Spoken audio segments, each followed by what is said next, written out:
आघात. लेखिका प्रिया उंबरकर. वाचक स्वर सिद्धी गायकर.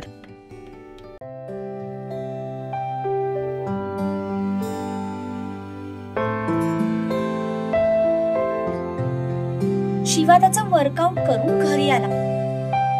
तोपर्यंत आलोक आलेला होता.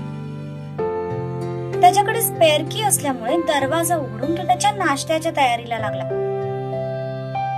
पण त्याआधी चहा करून सरांना घेऊन जाऊन देऊ असा विचार करून त्याने शिवासाठी चहा बनवला आणि त्याच्या रूम मध्ये गेला. दरवाजा उघडाच असल्यामुळे तो आत आला. पण सगळ्या रूमची हालत बघून तो घाबरला, कारण रूमची हालत खूप खराब झाली होती. अगदी एकही वस्तू जागेवर नव्हती. त्या सगळ्या सामानातून वाट काढत तो रूम मध्ये आला. त्याने शिवाला आवाज दिला, पण काहीही रिप्लाय मिळाला नाही, कारण शिवा रूम मध्येच नव्हता. कुठे गेले सर? तो इकडे तिकडे बघत म्हणाला. तेरा ध्यान किधर है? तेरा बॉस इधर है. पाठीमागून आवाज आला. तसा तो मागे वळाला. गुड मॉर्निंग परलोक. शिवा त्याच्याकडे बघून म्हणाला. सर, माझं नाव परलोक नाही, आलोक आहे. तो शिवाचं वाक्य करेक्ट करत म्हणाला. वॉडेवर, बरं झालं तू चहा घेऊन आलास. जाम तलप लागली होती मला. असं म्हणत शिवाने तो चहाचा कप उचलला आणि सोफ्यावर बसून प्यायला सुरुवात केली. सर, एक विचारू? आलोक थोडं घाबरत म्हणाला. 2 विचारलेस तरी चालतील. शिवा चहा पीत म्हणाला. रूमची अशी हालत कशी काय झाली? रात्री चोर आला होता का? आलोक म्हणाला. चोर नाही, भूकंप आला होता. शिवा चहाचा सीप घेत म्हणाला. तसा आलोक गोंधळून त्याच्याकडे बघू लागला. सर, भूकंप आला असता तर पूर्ण पुणे हादरलं असतं ना. फक्त तुमच्या एकट्याच्या रूम मध्ये कसा काय भूकंप येईल? आलोक म्हणाला. Good question. आता या प्रश्नाचं उत्तर तुझं तूच शोध. असं म्हणत शिवाने चहाचा संपलेला कप खाली ठेवला आणि टॉवेल घेऊन अंघोळीला निघून गेला. आलोक मात्र डोकं खाजवत पूर्ण रूम वर नजर फिरवत तसाच उभा राहिला, कारण त्याला त्या प्रश्नाचं उत्तर शोधूनही सापडणार नव्हतं. शेवटी त्याने सुस्कारा सोडला आणि मेड करून सगळी रूम व्यवस्थित क्लीन करून घेतली. शिवाने नाश्ता केला आणि तो जयच्या कंपनीत निघून गेला. आता काही दिवस तो तिथूनच काम करणार होता. जयने खास त्याच्यासाठी एक केबिन बनवून घेतली होती.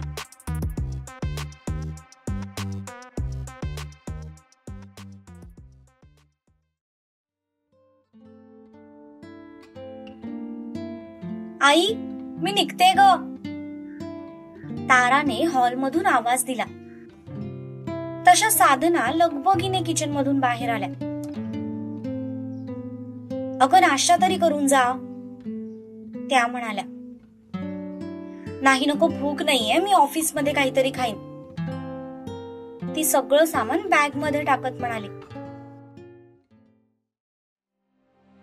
तारा, मग काय विचार केलायस तू? साधना म्हणाल्या. तशी ती शांत झाली. कशाबद्दल? तिने निर्विकार चेहऱ्याने विचारलं. काल जे काही झालं त्याबद्दल, त्या म्हणाल्या. त्यात काय विचार करायचा आहे? मी त्या माणसासोबत लग्न करणार नाहीये, ताराने उत्तर दिलं.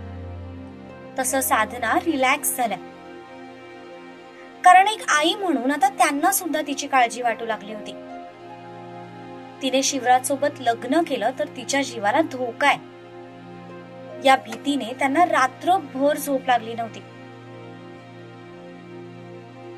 पण आता तिच्या उत्तरामुळे त्या निर्धास्त झाल्या होत्या. शिवा जरी त्यांना आवडला असला तरी कुठलेही आई वडील सगळं माहीत असून आपल्या मुलीचा जीव धोक्यात घालणार नाहीत.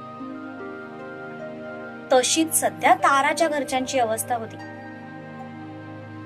कोणीही या लग्नासाठी तयार नव्हतं.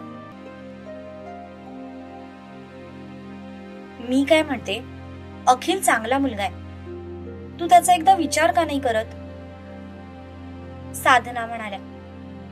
तसं आता ताराने वैतागून त्यांच्याकडे पाहिलं. आई, मी तुला किती वेळा सांगू की आम्ही दोघे फक्त चांगले मित्रमैत्रीण आहोत. ना माझ्या मनात त्याच्याबद्दल काही आहे ना त्याच्या मनात माझ्याबद्दल काही आहे. तुम्ही उगीच जबरदस्तीने कुठलंही नातं जोडायला जाऊ नका.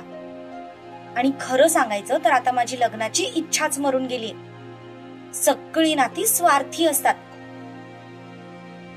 ती तिची बॅग हातात घेत म्हणाली. अगं पण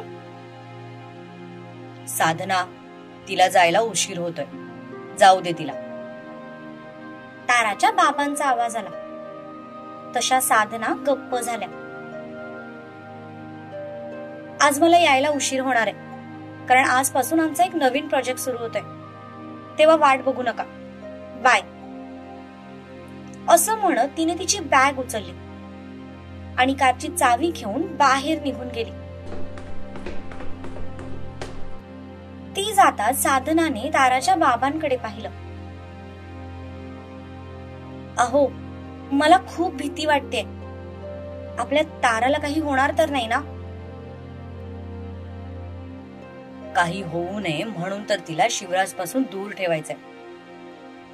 मी माझ्या मुलीचं लग्न त्यांच्या घरात लावायला तयार झालो होतो, कारण मला तिचं सुख हवं होतं. पण जर हे लग्न करून तिला तिच्या जीवाला मुकावं लागणार असेल तर काय कामाचं आहे ते सुख? त्यापेक्षा बिन लग्नाची कायम घरात राहिली तरी चालेल मला, पण मी तिच्या जीवाशी खेळ होऊ देणार नाही. भलेही त्यांनी कितीही प्रामाणिकपणे सगळं सांगू दे, पण मी माझ्या मुलीचा जीव धोक्यात घालणार नाही. आणि सध्या तिची मनस्थिती ठीक नाही, त्यामुळे उगीच तिच्या समोर लग्नाचा विषय काढू नकोस. थोडे दिवस जाऊ दे, त्यानंतर आपण पुढे काय करायचं ते बघू, अशोकराव म्हणाले. तसं साधनाने सुस्कारा सोडला.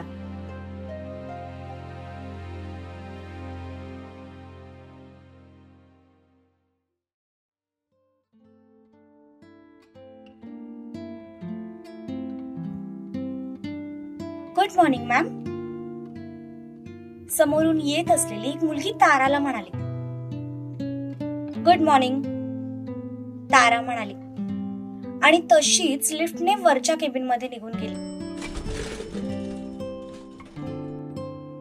केबिन मध्ये येताच तिने तिची बॅग बाजूला ठेवली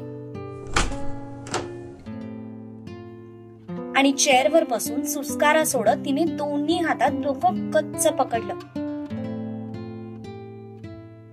तारा, मन घट्ट कर. आता तुला कमजोर पडून चालणार नाही, कारण आजपासून तुला अशा माणसाला फेस करायचंय ज्याचा तू खूप राग पण करतेस आणि ज्याच्यावर तुझं प्रेम पण आहे.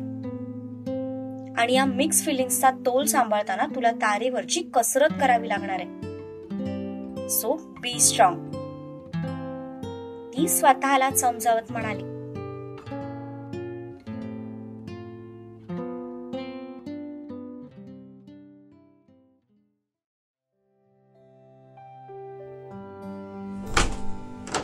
गुड मॉर्निंग बडी.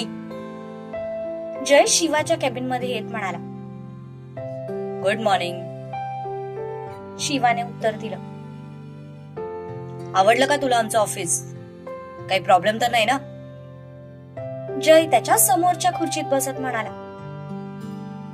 नो प्रॉब्लेम, सगळं छान आहे. फक्त मला टीमची फायनल लिस्ट हवी आहे. ती एकदा मिळाली की मी कामाला सुरुवात करतो. शिवाने उत्तर दिलं. ती लिस्ट तुला ताराच देईल. समोरच्या डायरीत प्रत्येक डिपार्टमेंटचे नंबर आहेत. तू त्यांना कॉल करून बोलवू शकतोस. जय म्हणाला. ओके, मग आज मी पहिली मीटिंग घेतो. आय होप तू आज मीटिंगला असशील. शिवा डायरी उघडत म्हणाला. ऑफकोर्स, मी असणारच आहे. जयने उत्तर दिलं. गुड. शिवा म्हणाला. शिवा, पूजा आठवते का रे तुला? मध्येच जय म्हणाला. तसं शिवाने डायरीत खुपसलेलं डोकं वर काढून त्याच्याकडे पाहिलं.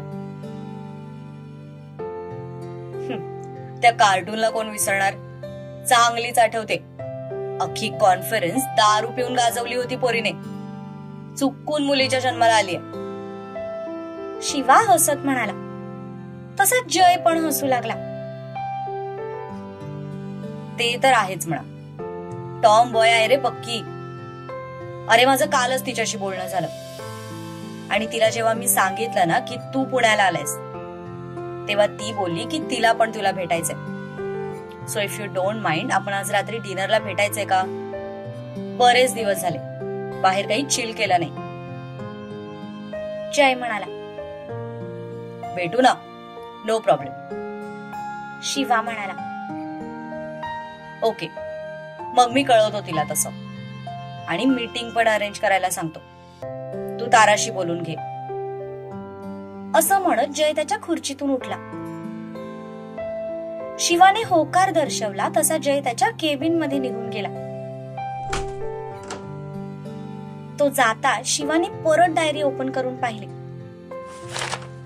आणि ताराला फोन लावला.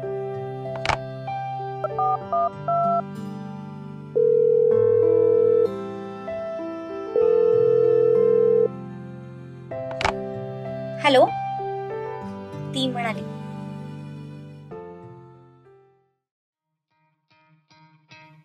कम टू माय केबिन. तो एकदम करारी आवाजात म्हणाला. तशी ती थोडा वेळ ब्लँक झाली. Any work sir? तिने विचारलं. माझ्या माहितीनुसार आपण ऑफिसमध्ये कामासाठीच येतो.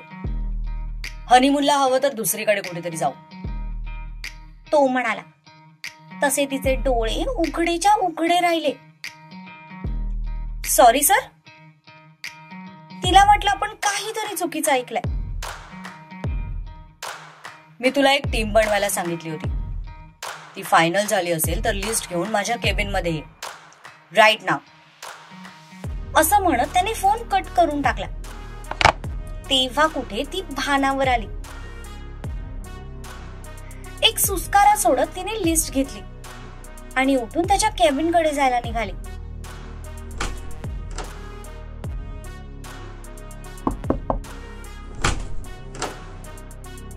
मे आय कम इन सर? ती दरवाजा अर्धवट उघडत म्हणाली. येस. तो लॅपटॉपवर त्याची बोटं पटापट चालवत म्हणाला. तशी ती आत आली, पण त्याला पाहताच ती स्तब्ध झाली. त्याने आज ब्लॅक कलरचा फॉर्मल शर्ट, त्यावर क्रीम कलरची पॅन्ट आणि क्रीम कलरचं ब्लेझर, जे त्याच्या गोऱ्या रंगावर भलतच खुलून दिसत होतं. चेहऱ्यावर निर्विकार हावभाव, ट्रिम केलेली दाढी, नॅचरल पिंकिश ओठ आणि त्याचे ते निळे डोळे. सगळं पाहून ती मंत्रमुग्ध झाली. आता प्रेम आहे म्हटल्यावर आकर्षित तर ती होणारच होती. पण मध्येच त्याने नजर वर करून तिच्याकडे पाहिलं. तशी तिने लगेच त्याच्यावरची नजर फिरवली. माझ्याकडे बघायला अख्खं आयुष्य पडलंय. सध्या समोरच्या खुर्चीत बस. तो निर्विकार चेहऱ्याने म्हणाला. तशी ती पुन्हा गोंधळून त्याच्याकडे बघू लागली. I said sit. यावेळी तो थोड्या मोठ्या आवाजात म्हणाला. तशी ती लगेच समोरच्या खुर्चीत जाऊन बसली. लिस्ट. तो म्हणाला. हा? ती गोंधळून म्हणाली. तसं त्याने सुस्कारा सोडला. लग्नासाठी पाहुण्याला इन्व्हिटेशन द्यावं लागेल ना, त्याची लिस्ट बनवली का? तो तिच्यावर नजर रोखत म्हणाला. तसा तिचा चेहरा पाहण्यासारखा झाला. व्हॉट? ती थोडी मोठ्यानेच म्हणाली. स्वप्नांच्या दुनियेतून जरा भानावर ये. कामाबद्दल बोलतोय मी. टीमची लिस्ट कुठे आहे? यावेळी तो वाढलेल्या आवाजात म्हणाला. तशी ती भानावर आली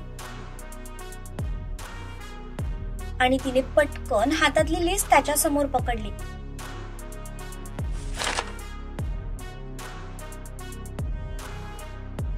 सगळी माणसं कॅपेबल आहेत ना? आपल्याला खूप कमी वेळात हा प्रोजेक्ट पूर्ण करायचा आहे. त्यामुळे मला टीम पण तशीच हार्ड वर्किंग हवी. तो त्या लिस्ट कडे बघत म्हणाला. Yes sir. या सगळ्यांना मीटिंग हॉलमध्ये बोलावून घे. शार्प 1 तासानंतर मीटिंग सुरू होईल आणि जोपर्यंत मीटिंग संपत नाही तोपर्यंत कुणीही त्या मीटिंग हॉलच्या बाहेर जाणार नाही.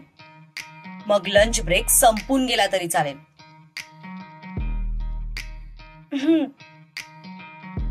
तिने फक्त हुंकार भरला.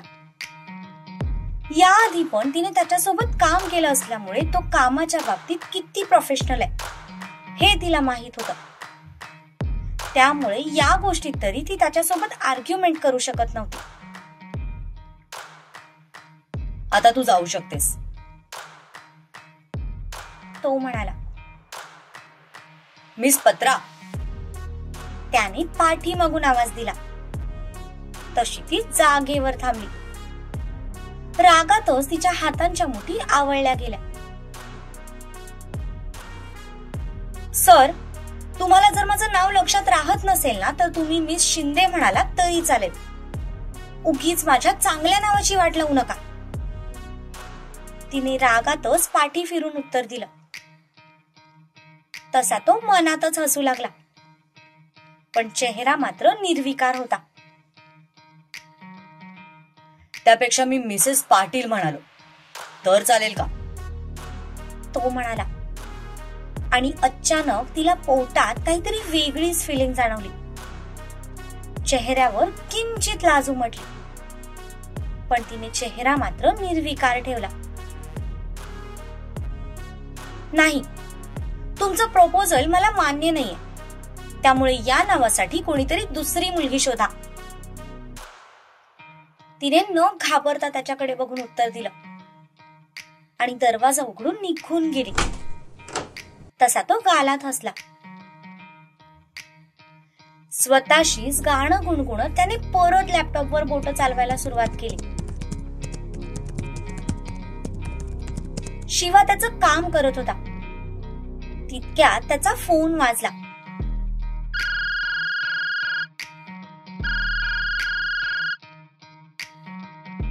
एका हाताने लॅपटॉपवर बोट चालवत त्याने दुसऱ्या हाताने फोन रिसीव्ह केला आणि न बघताच कानाला लावला.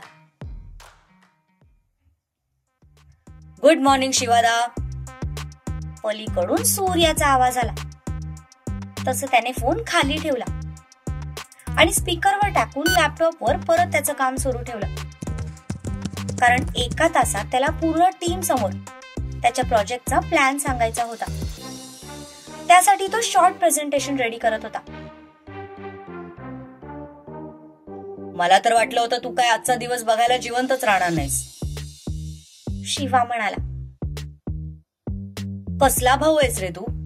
माझ्या मरणाची वाट बघतोयस? पलीकडून सूर्या म्हणाला. भावाला स्वतःलाच मारायची हौस होती म्हणून रात्री बेरात्री त्या हिटलर मामाच्या घरी जाऊन बसला होता. शिवा लॅपटॉप कडे बघत म्हणत होता. शिवादा, तेरा भाई इतना घाबर गुंडा नहीं. तेरे को मालूम नहीं लेकिन कल मैं मौत को छूकर टक से वापस आ गया. सूर्या शर्टची कॉलर उडवत म्हणाला. तुझ्या पायाजवळ पाल आहे, बघितलीस का? शिवा म्हणाला. तसं सूर्याने घाबरून बाजूला उडी मारली. कुठे पाल? तो घाबरून ओरडला. मी घाबरगुंडा नाही म्हणे. अरे भिंतीवरच्या पालीला घाबरणारा तू. पाण्यातल्या मगरी सोबत खेळायची स्वप्न बघतोयस. शिवा त्याला टोमणा मारत म्हणाला. तसा सूर्याला राग आला. ए शिवादा, मला अजिबात घाबरगुंडा म्हणायचा नाही हा. तुला माहितीये, मी काल राधाच्या घरी जाऊन त्यांच्या किचन मधला साप पकडला. सूर्या म्हणाला. तू तिथे साप पकडायला गेला होतास? यावेळी शिवाने फोनकडे बघत विचारलं. नाही रे, मी तर तिला पकडायला गेलो होतो, पण साप मध्ये आला. सूर्या भावनेच्या भरात पटकन बोलून गेला. काय म्हणालास? शिवाने जरबी आवाजात विचारलं. तसं सूर्याने जीभ चावली आणि स्वतःलाच डोक्यात एक टपली मारून घेतली. तू माझं सोड ना, तुझं सांग. काय अपडेट आहे तारा वहिनीची? सूर्या विषय बदलायला म्हणाला. नाही म्हणाली ती लग्नाला. शिवा म्हणाला. नाही म्हणाली? अशी कशी नाही म्हणाली?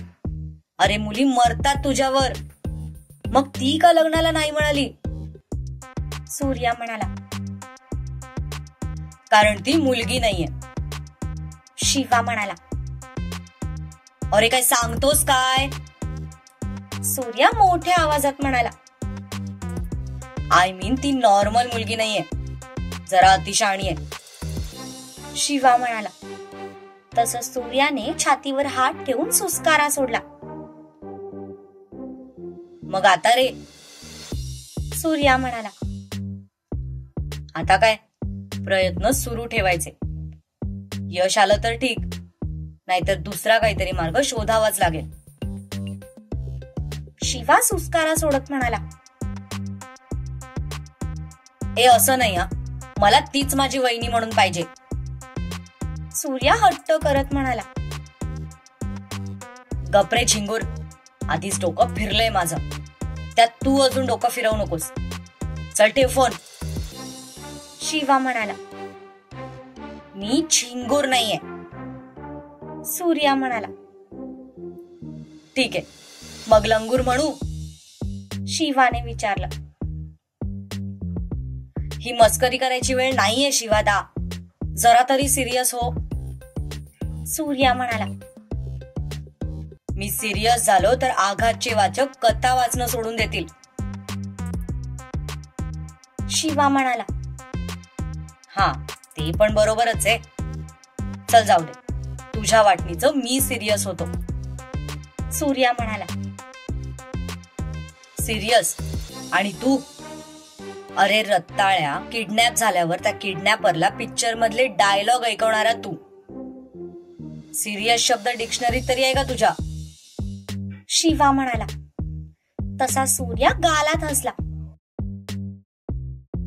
पहिल्या डिक्शनरीत नव्हता, म्हणून मी आता नवीन डिक्शनरी घ्यायचा विचार करतोय. मार, तू असेच पानसट चोक मार. काम नाहीये का तुला आज काही? शिवा म्हणाला. आहे ना, जस्ट कंपनीत आलोय. पण जोपर्यंत मी तुझ्याकडून शिव्या खात नाही, तोपर्यंत माझा दिवस चांगलाच जात नाही. म्हणून म्हटलं तुला आधी फोन करावा. सूर्या गालात हसून म्हणाला. मी असं कोणालाही शिव्या देत नाही. तू कामच तशी करतोस, शिव्या खाण्यासारखी. शिवा म्हणाला. मी पण असं कोणाकडेही हट्ट करत नाही. तू माझा लाडका भाऊ आहेस ना, म्हणून फक्त तुझ्याकडेच हट्ट करतो. सूर्या म्हणाला. जास्त बंधुप्रेम तू जाऊ देऊ नकोस. थोडं भाईसाठी पण शिल्लक ठेव. शिवा म्हणाला. सध्या त्याला आपल्या प्रेमाची गरज नाहीये. तो वहिनीच्या प्रेमात खुश आहे. आपण आपलं प्रेम आपल्यातच एक्सचेंज करू. सूर्या म्हणाला. झाले का तुझे डायलॉग परत सुरू? शिवा म्हणाला. मी नॉर्मल बोललो तरी तुला डायलॉगच वाटतात. जाऊ दे, माझी ना कोणाला कद्दरच नाहीये. ठेवतो मी फोन. बाय. मिस यू आणि लव्ह यू सुद्धा. सूर्या एकदम लाडीक आवाजात म्हणाला. Okay bye. Love you too. Shiva म्हणाला आणि त्याने स्पीकरवरचा फोन कट केला. पण तितक्यात तारा पुन्हा आत आली. पण जशी ती आत आली तसं तिला फक्त त्याचे लव्ह यू टू एवढे शब्द कानावर पडले आणि तो कुणाला तरी लव्ह यू टू बोललाय. हे ऐकूनच तिचा तीड पापड झाला. सर, सगळे मीटिंग रूम मध्ये जमा झालेत, येताय ना? ती त्याच्यावर बॉसगिरी करत म्हणाली. तशा त्याच्या भुवया उंचावल्या. त्याने ते प्रेझेंटेशन सेव्ह केलं आणि पेनड्राईव्ह काढून लॅपटॉप बंद केला. तो उठून तिच्या जवळ आला. पण जसा तो जवळ आला तशी ती लगेच एक पाऊल मागे सरकली. तसा तो पण अजून तिच्या जवळ सरकला. असंच मागे मागे करत ती भिंतीला जाऊन टेकली. आता मागे सरकायलाही काही चान्स नव्हता. ती तिथून दरवाजाच्या दिशेने जाणार. तितक्यात त्याने तिच्या दोन्ही बाजूने हात ठेवले आणि तिला मध्येच लॉक केलं. तसे तिचे श्वास वाढले. त्याच्या परफ्यूमचा सुगंध तिला वेडावत होता. तिने त्याच्या डोळ्यात पाहिलं तर तो तिच्याकडेच नजर रोखून बघत होता. त्याचे ते निळे डोळे तिला आकर्षित करत होते. बॉस मी आहे, तू नाही. सो बोलताना जरा आवाजाचा टोन सांभाळत जा. आणि तुम्ही दुसऱ्यावर दादागिरी करता तेव्हा? जबरदस्तीने स्वतःचे निर्णय दुसऱ्यांवर लादता तेव्हा? तिने पण त्याच्या डोळ्यात बघून प्रत्युत्तर दिलं आणि त्याच्या हाताला हिसका देऊन तिथून जाऊ लागली. पण तितक्यात त्याने पाठीमागून तिचा हात पकडून तिला खूप जोरात मागे ओढलं. बेसावत असलेली ती डायरेक्ट त्याच्या छातीवर जाऊन आदळली. कोणता निर्णय लादलाय मी तुझ्यावर? मी जर दादागिरी करायची ठरवली असती ना तर आधी तुला किडनॅप करून जबरदस्ती तुझ्याशी लग्न केलं असतं आणि मग तुझ्या घरी जाऊन आपल्या लग्नाची अनाउन्समेंट केली असती. तुझं अख्खं खानदान हे करण्यापासून मला रोखू शकलं नसतं. बट मी असं काहीच केलेलं नाही. हे असं करायची हिंमतही नाहीये तुमच्यात मिस्टर शिवराज पाटील. कारण आपल्या समोरची व्यक्ती आपल्या एवढी सनकी आहे हे तुम्हाला पण चांगलंच माहितीये. माझ्यावर जबरदस्ती करण्याचा कधी विचारही करू नका, कारण मी ते अजिबात सहन करणार नाही. ती त्याच्या मिठीत होती पण तरीही त्याला फुल टशन देत होती. तुझ्या या धमकीला मी इन्व्हिटेशन समजू का? व्हॉट? ती गोंधळून म्हणाली. पण पुढे काही बोलायच्या आत तिला स्वतःच्या ओठांवर त्याच्या ओठांचा स्पर्श जाणवला. तशी एक सळसळती वीज तिच्या अंगातून वाहून गेली. पोटात फुलपाखरांचा थवा जाणवला. अंगावर काटा आला. त्याने हलकेच तिच्या ओठांवर ओठ प्रेस केले आणि तिचा खालचा ओठ किंचित चावून तो तिच्यापासून बाजूला झाला. ती मात्र अजूनही स्टॅच्यू सारखी उभी होती. परत मला हे असले फालतू चॅलेंज करायचे नाही. माझ्या हिमतीबद्दल तर बोलायचंच नाही. डोक्यात फॉल्ट आहे माझ्या. सनकी माणूस आहे मी. कधी काय करेन याचा भरोसा नाही. तेव्हा माझ्यापासून थोडं सांभाळूनच राहत जा. तो तिला धमकी वजा सूचना देत म्हणाला आणि ब्लेझरचं बटन लावत दरवाजा उघडून बाहेर निघून गेला. तो जाताच तिने इतका वेळ दाबून धरलेला श्वास मोकळा सोडला. आणि भिंतीचा आधार घेऊन ती कशी बशी उभी राहिली. हाऊ डेअर ही, याची हिम्मत कशी झाली मला किस करायची? आणि मी काय याच्या बापाची प्रॉपर्टी आहे का? आत्ता कुठे ती भानावर आली होती. तसं तिने रागातच हाताची मूठ भिंतीवर आदळली.